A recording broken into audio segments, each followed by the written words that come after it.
بسم اللہ الرحمن الرحیم۔ السلام علیکم۔ سلطان محمود غزنوی کے زمانے میں شہر میں چوریاں زیادہ ہونے لگی تو چوروں کو پکڑنے کے لیے سلطان نے یہ تدبیر کی کہ شاہی لباس اتار کے چوروں کا سپٹا پرانا لباس پہن لیا اور شہر میں گشت کرنے لگے۔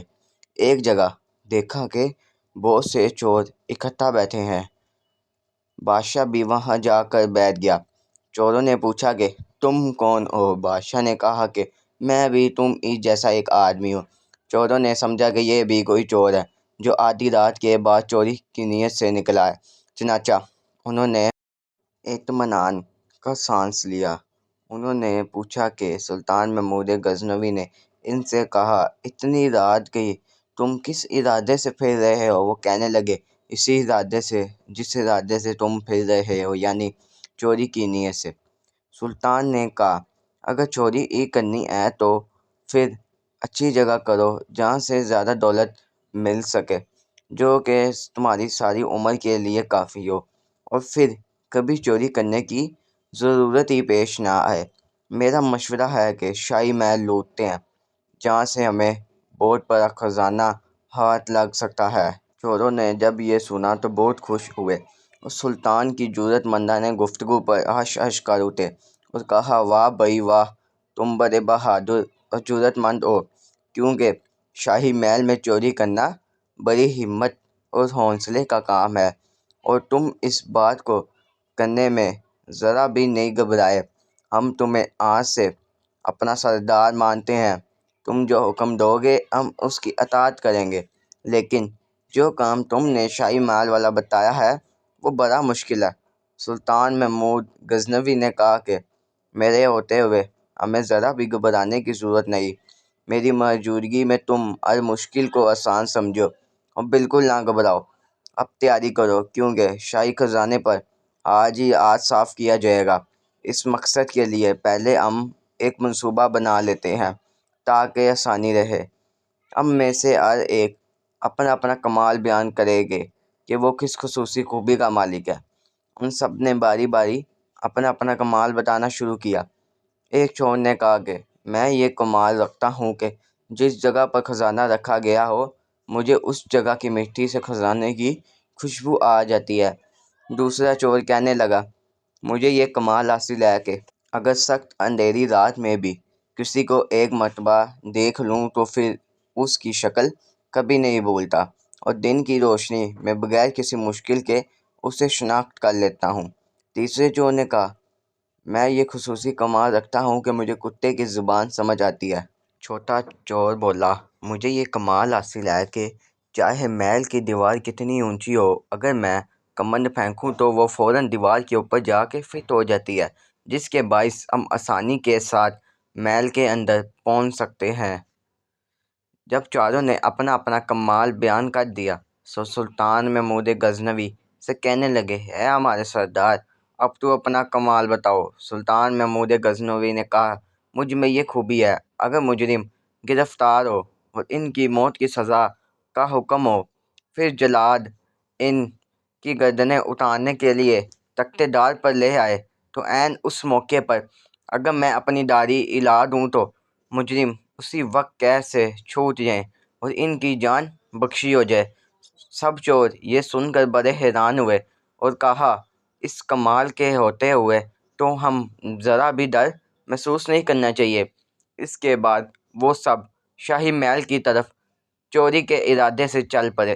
ابھی تھوڑی ہی دور گئے تھے کہ راستے میں ایک کتا ان کی طرف دیکھ کر بھونکا۔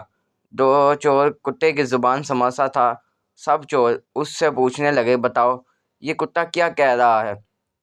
اس نے بتایا کہ ساتھیوں، کتے نے جو کچھ کہا ہے اسے سن کر تو میں بڑا حیران ہوں، اگر تم سنو تمہیں یقین ہی نہ آئے۔ باقی چوروں کو بھی تجسس ہوا، کہنے لگا بتاؤ تو صحیح کتا کیا رہا ہے؟ وہ بولا کتا کہہ رہا ہے ان پانچوں چوروں میں سے ایک بادشاہ ہے۔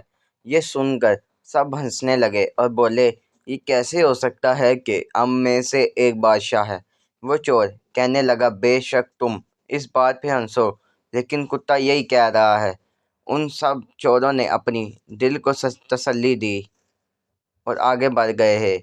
اور بات کو اپنے مطلب کے مطابق سمجھتے ہوئے کہا، ہو سکتا ہے کتے کے کہنے کا مطلب یہ ہو کہ یہ پانچوں شاہی خزانے لوٹنے جا رہے ہیں، پانچوں بادشاہ ہوں گے۔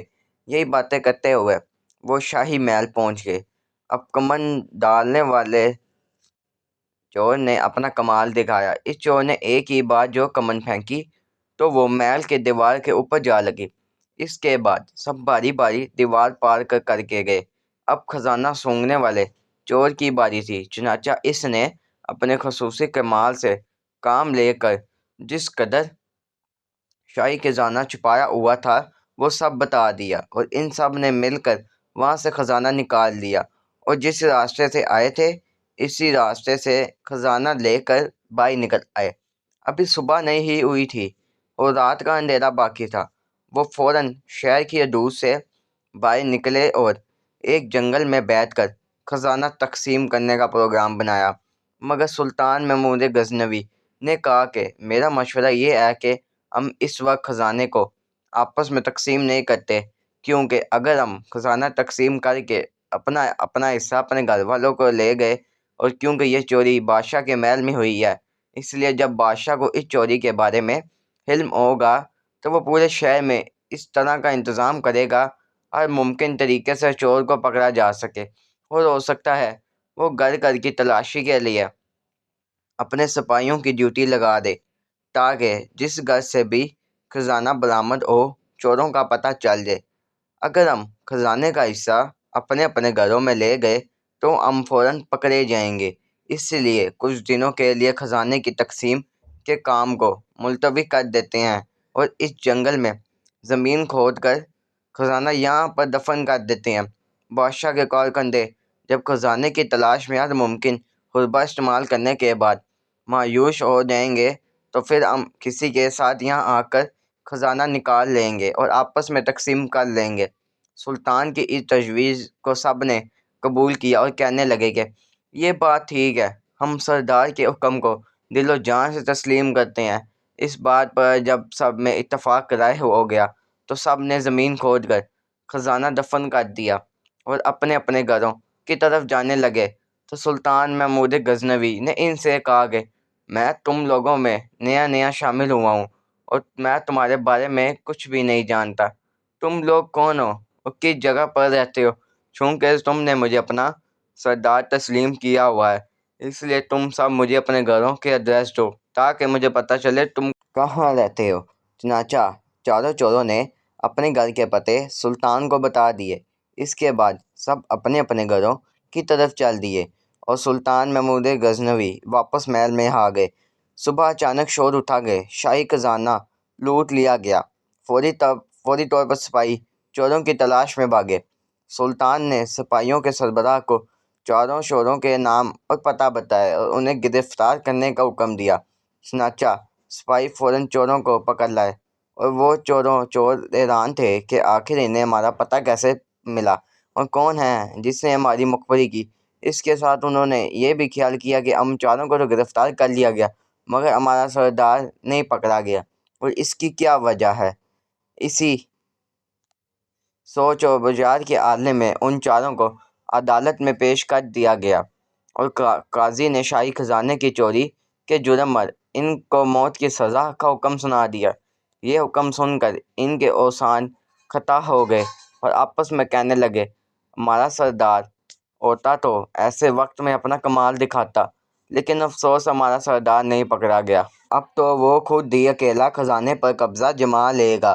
جب ان چاروں کو تختۂ دار پر لے جایا جانے لگا تو حکم ملا کہ چوروں کو سلطان کے سامنے لایا جائے۔ اگر ان کی کوئی آخری خواہش کرنا چاہیں تو مرنے سے پہلے پوری کی جا سکے۔ جب چور سلطان کے سامنے پیش کیے گئے تو سلطان محمود غزنوی پورے شاہی لباس میں تھے۔ چاروں چور نظریں جھکائے کھڑے تھے۔ اچانک اس چور کی نظر سلطان پر پڑی، جو اندھیری رات میں بھی ایک بار دیکھی ہوئی شکل کبھی نہیں بھولتا تھا، اور دن میں شناخت کرنا کوئی مشکل نہ تھا۔ اس نے پہچان لیا کہ تخت پر جو شخصیت جلوہ افروز ہے وہی رات کے وقت ہمارا ساتھی تھا۔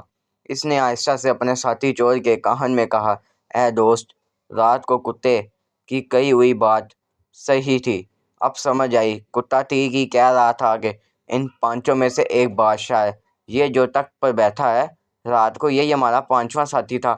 دوسرا چور اس کی بات سن کر کہنے لگا، ارے احمق، کیا بکواس کرتے ہو؟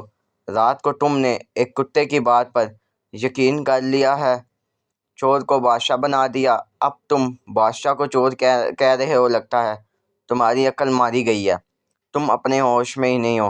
سلطان محمود غزنوی ان کی آپس میں خسر پسر سن رہا تھا۔ وہ بولا، تم لوگوں نے کیا خسر پسر لگا رکھی ہے؟ جس چور نے بادشاہ کو پہچان لیا تھا وہ فوراً چند قدم آگے بڑھا اور اپنے ہاتھ باندھ کر کہنے لگا، اے ہمارے سردار، ہم سب نے تو اپنا اپنا کمال دکھا دیا، اب تو اپنی داڑھی کب ہلاؤ گے؟ اس وقت ہلاؤ گے جب ہم موت کے منہ میں چلے جائیں گے؟ سلطان محمود غزنوی اس چور کی بات سن کر ہنس پڑے اور کہا، واہ بھائی واہ، تم نے مجھے پہچان لیا اور اپنا کمال دکھا دیا۔ اب میں اپنا کمال دکھاتا ہوں اور اپنی داڑھی کو ہلاتا ہوں، جو تم سب آزاد ہو۔ چوروں نے اپنی رہائی کا حکم سنا تو بڑے متاثر ہوئے اور اسی وقت سلطان کے قدموں میں گر کر معافی مانگی اور آئندہ چوری سے توبہ کی اور ہمیشہ کے لیے نیکی کا راستہ اختیار کرنے کا سچا وعدہ کر کے شاہی دربار سے رخصت ہو گئے۔ اللہ حافظ۔ اگر آپ کو ہماری ویڈیو اچھی لگی ہے تو ہمارے چینل کو لائک کریں، سبسکرائب کریں اور شیئر کرنا مت بھولیے گا۔